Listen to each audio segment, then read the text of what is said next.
ঘোষণা দেই, তাহলে ঢাকা শহরে জামাতের প্রার্থী রাস্তায় নামতে পারবে না। সেটা সেটা জামাত হোক বা ইয়েই হোক, কিন্তু আমরা আন্দোলন সংগ্রাম করে এই জায়গায় আসছি, আমরা ভেসে আসি নাই।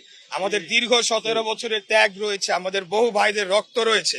তারা কোথায় ছিল?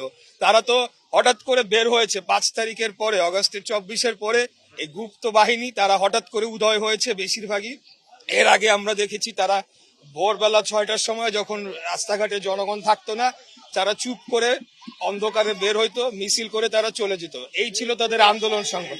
আমরা রাজপথে বুক ফুলিয়ে রক্ত দিয়েছি, আমরা গুলির মুখে দাঁড়িয়ে আমাদেরকে হত্যা করা হচ্ছে 17 বছর যাবৎ, গুম খুনের শিকার হয়েছি, আমরা কোনো সময় পিছু হটে যাই না। তাই এখন যেটা বলছে, তারাও জানে যে তাদের সব ঢাকা শহরের সবগুলার জামানত বাজেয়াপ্ত হওয়ার সমূহ সম্ভাবনা রয়েছে, এটা তারাও ভালোভাবে জানে। এটা কেবল তাদের নেতা কর্মীদের উৎসাহ জাগানোর জন্য তারা করছে। আর যদি তাদের অন্য কোনো চিন্তা ভাবনা থেকে থাকে, তাহলে বলে দেব যে ইলেকশনের অনেক আগেই আমরা তাদেরকে ক্লোজ করে ঢাকা থেকে বিতাড়িত করে দেবো, এটা আমি বলছি।